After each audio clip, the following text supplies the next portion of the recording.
السلام علیکم سامعین، تو پیش ہے آپ کے سامنے سورہ نور کی چند آیتوں کا ترجمہ اور کچھ مختصر سی تفسیر، یعنی اس کی مختصر سی وضاحت۔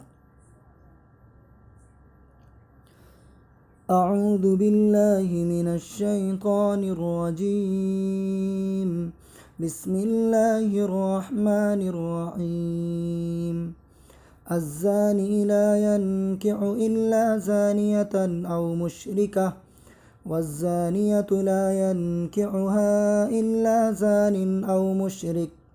وحرم ذلك على المؤمنين۔ زانی مرد نکاح کرتا ہے تو زناکار یا مشرک عورت ہی سے نکاح کرتا ہے،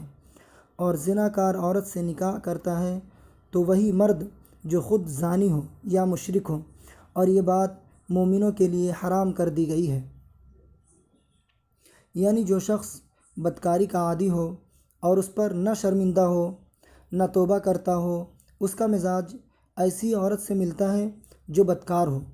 اس لیے اول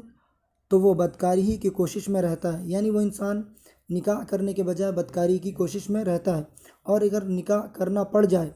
تو وہ نکاح بھی ایسی ہی بدکار عورت سے کرنا چاہتا ہے، چاہے وہ مشرک ہی کیوں نہ ہو۔ اسی طرح جو عورت اسی طرح کی عادی ہو یعنی بدکار ہو، اس کا مزاج بھی بدکار مرد ہی سے ملتا ہے، اس لیے اس سے نکاح وہی کرتا ہے جو خود بدکاری کا عادی رہا ہو، اور اسے اس بات سے کوئی شرم محسوس نہیں ہوتی کہ اس کی بیوی بدکاری میں ملوث ہے، اور وہ خود بھی ایسی ہی مرد کو پسند کرتی ہے، چاہے وہ مشرک ہی کیوں نہ ہو۔ یعنی بدکار مرد بدکار عورتوں کو پسند کرتے ہیں، اور بدکار عورتیں بدکار مردوں کو پسند کرتے ہیں، اور وہ اس بات کا خیال نہیں کرتے کہ وہ مشرک ہے یا مشرک نہیں ہے۔ بدکار مرد یا عورت کو نکاح کے لیے پسند کرنا مسلمانوں کے لیے حرام ہے۔ یہ جو آیت بیان کی گئی ہے، وَحُرِّمَ ذَلِكَ عَلَى الْمُؤْمِنِينَ، اس آیت میں یہی کہا گیا ہے کہ نکاح کرنا، بدکار مرد یا بدکار عورت سے نکاح کرنے کو پسند کرنا یہ حرام ہے، لہذا انہیں چاہیے کہ وہ اپنے لیے شریک زندگی تلاش کرتے وقت اس کی نیکی اور پاک دامنی کا ضرور خیال رکھیں۔ یہ اور بات ہے کہ اگر کسی نے کسی بدکار مرد یا عورت سے نکاح کر لیا تو اس کا نکاح باطل نہیں ہوگا، نکاح ہو جائے گا، اور اس پر نکاح کے تمام احکام جاری ہوں گے، لیکن اس غلط انتخاب کا گناہ ضرور ہوگا۔ اور یہ بھی ضروری ہے کہ یہ حکم ان عادی بدکاروں کا ہے جنہوں نے اپنے اس گناہ سے توبہ نہ کی ہو، لیکن اگر کسی نے توبہ کر لی تو پھر اس کے ساتھ نکاح کرنے میں کوئی حرج نہیں ہے۔ والذین یرمون المحصنات ثم لم یأتوا بأربعة شہداء فاجلدوهم 80 جلدة ولا تقبلوا لهم شهادة أبدا وأولئك هم الفاسقون إلا الذين تابوا من بعد ذلك وأصلحوا فإن الله غفور رحيم۔ اور جو لوگ پاک دامن عورتوں پر تہمت لگائیں پھر 4 گواہ لے کر نہ آئیں تو ان کو 80 کوڑے لگاؤ، اور ان کی گواہی کبھی قبول نہ کرو، اور وہ خود فاسق ہیں۔ ہاں، جو لوگ اس کے بعد توبہ کر لیں اور اپنی اصلاح کر لیں تو اللہ بہت بخشنے والا، بڑا رحم کرنے والا ہے۔ جس طرح زنا ایک انتہائی گھناؤنا جرم ہے اور اس پر سزا بھی بڑی سخت رکھی گئی ہے جیسا کہ ذکر ہوا، اسی طرح کسی بے گناہ پر زنا کی جھوٹی تہمت لگانا یہ بھی ایک بڑا سنگین جرم ہے، اور اس کی سزا 80 کوڑے مقرر کی گئی ہے۔ اس کو اصطلاح میں حد قذف کہا جاتا ہے۔ یہ جھوٹی تہمت کی ایک سزا کا ایک حصہ ہے کہ ایسی تہمت لگانے والے کی گواہی کبھی بھی قبول نہیں کی جائے گی، یعنی یہ جو آیت کے اندر ذکر ہوا ہے وَلَا تَقْبَلُوا لَهُمْ شَهَادَةً أَبَدًا، تو اس آیت سے ایک قاعدہ بیان کیا گیا کہ جو بھی مرد کسی عورت پر، کسی عفیف پاک دامن عورت پر غلط الزام لگایا انہوں نے کبھی بھی، تو ان کی گواہی کبھی بھی قبول نہیں کی جائے گی۔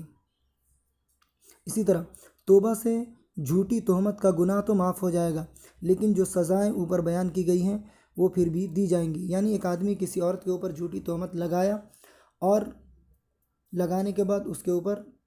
بعد میں اس نے توبہ کر لیا اس سے، یعنی اللہ تعالیٰ کے سامنے شرمندہ ہوا، نادم ہوا، پشیمان ہوا اور توبہ کر لیا اپنے گناہ سے، تو اس کے گناہ تو معاف ہو جائیں گے، اس کا گناہ معاف ہو جائے گا، لیکن اس کے اوپر جو سزا متعین کی گئی ہے وہ 80 کوڑے عد قذف وہ جاری ہوگا۔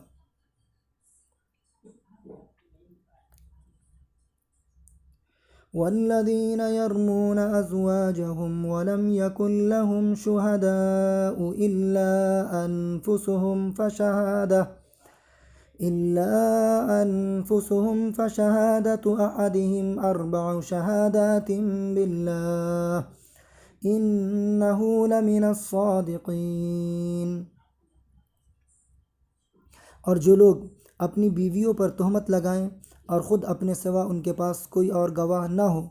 تو ایسے کسی شخص کو جو گواہی دینی ہوگی وہ یہ ہے کہ وہ 4 مرتبہ اللہ کی قسم کھا کر یہ بیان دے کہ وہ بیوی پر لگائے ہوئے الزام میں یقیناً سچا ہے۔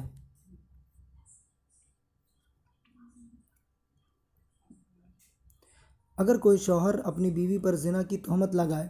تو اوپر جو قاعدہ بیان کیا گیا ہے اس کی روح سے اگر وہ 4 گواہ نہ لا سکے تو اس پر بھی 80 کوڑوں کی سزا لاگو ہونی چاہیے تھی۔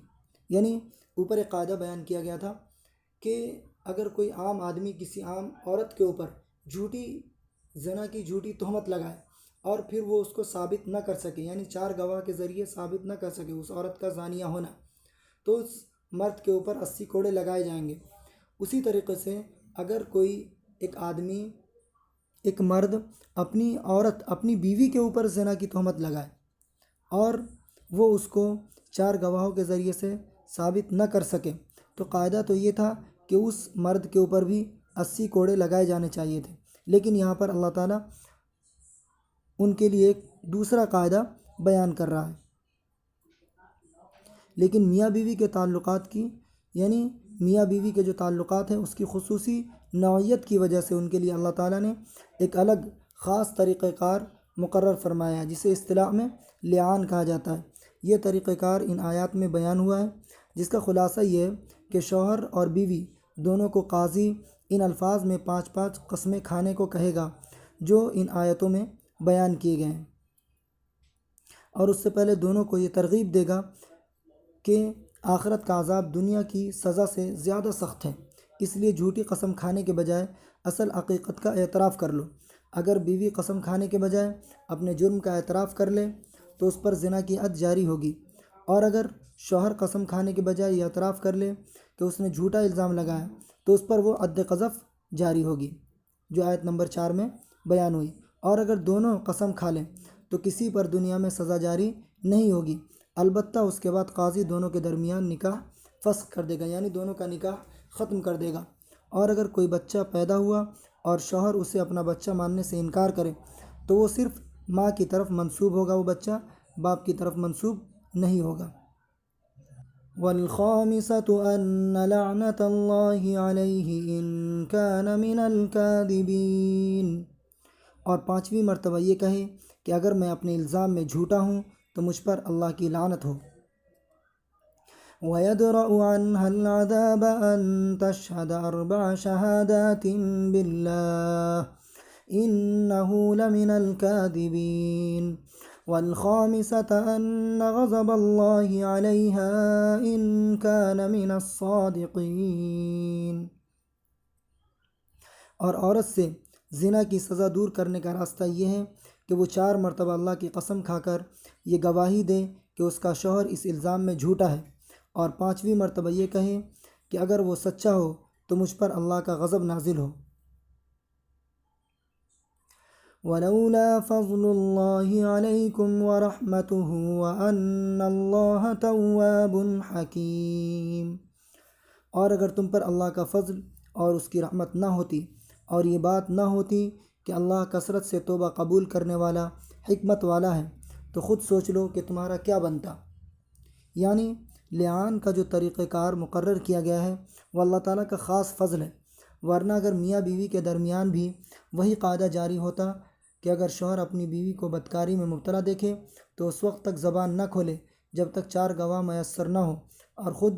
اس کو 80 کوڑے لگائے جائیں گے تو سخت دشواری کا سامنا ہوتا۔ یعنی ایک عورت جس کو وہ ناپسند کرتا ہے، پھر اسے اسی عورت کے ساتھ رہنا پڑتا ہے، یعنی اس کو گناہ میں ملوث دیکھنے کے باوجود بھی اسے اپنی زندگی اس عورت کے ساتھ بسر کرنی پڑتی۔ اسی وجہ سے اللہ تعالیٰ نے ایک دوسرا قاعدہ بیان کیا ہے کہ اگر تم گواہ نہ لا سکتے ہو تو اس طریقے سے قسم کھاؤ، گواہی دو کہ میں نے اس کو میں نے اپنی بیوی کو فلاں مرد کے ساتھ اس طرح کی حرکت کرتے ہوئے دیکھا ہے۔ اور آخر میں یہ کہے 5ویں قسم میں کہ